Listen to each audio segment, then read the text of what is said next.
Axiomatização matemática. Aplico o que aprendi. Exercício 2. Duas paralelas cortadas por uma secante. Vamos então resolver o exercício 2 da página 61. Antes de resolvermos o exercício, vamos recordar os ângulos definidos por duas paralelas intersetadas por uma secante. Os ângulos formados podem ser agrupados em três grupos. O primeiro grupo é formado por pares de ângulos que estão do mesmo lado da reta secante, em que um deles é interno e o outro é externo, e que são designados por ângulos correspondentes, e neste caso temos quatro combinações. O segundo grupo é formado por pares de ângulos que estão em lados opostos da reta secante, em que ambos são internos, e que são designados por ângulos alternos internos, e neste caso temos duas combinações.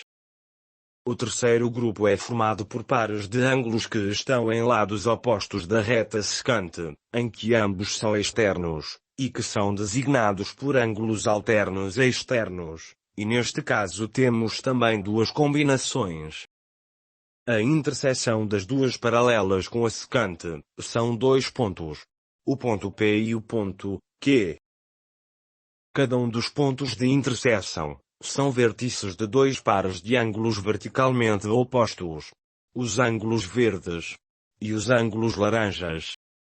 Em cada um dos pontos de interseção, basta-nos conhecer a amplitude de um qualquer dos ângulos, para sabermos a amplitude dos dois pares de ângulos verticalmente opostos. Ângulo cuja amplitude é conhecida. Ângulo verticalmente oposto, que completa o par de ângulos verde com a mesma amplitude. Ângulo suplementar do ângulo conhecido, ou seja, a soma da amplitude do ângulo inicialmente conhecido, com a sua amplitude, é igual a 180 graus. Ângulo verticalmente oposto, que completa o par de ângulos laranja com a mesma amplitude. Para sabermos a amplitude dos dois pares de ângulos verticalmente opostos de um dos pontos de interseção, basta-nos conhecer a amplitude de um qualquer dos ângulos do outro ponto de interseção. Ângulo cuja amplitude é conhecida. Esta amplitude é igual porque são ângulos de lados paralelos. E passando a conhecer a amplitude de um dos ângulos do outro ponto de interseção, passamos a conhecer as amplitudes dos dois pares de ângulos verticalmente opostos. O enunciado deste exercício diz-nos o seguinte: a reta T é secante às retas paralelas R e S. Determina, justificando, a medida da amplitude dos ângulos A, B, C e D. No ponto P, de interseção das paralelas com a secante, conhecemos a amplitude de um dos ângulos, e por isso, de um dos pares de ângulos verticalmente opostos, neste caso do par verde.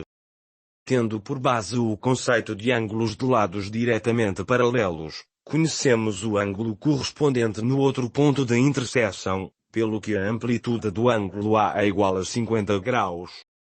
Tendo por base o conceito de ângulos verticalmente opostos, sabemos a amplitude do outro ângulo verde que faz parte do par, pelo que a amplitude do ângulo C é igual a 50 graus. Para calcularmos a amplitude do outro par de ângulos laranja verticalmente opostos, sabemos que eles são suplementares, pelo que a amplitude do ângulo D é igual a 130 graus. Ou podemos recorrer ao conceito de ângulos de lados inversamente paralelos, pelo que obtemos do mesmo modo a amplitude do ângulo D igual a 130 graus.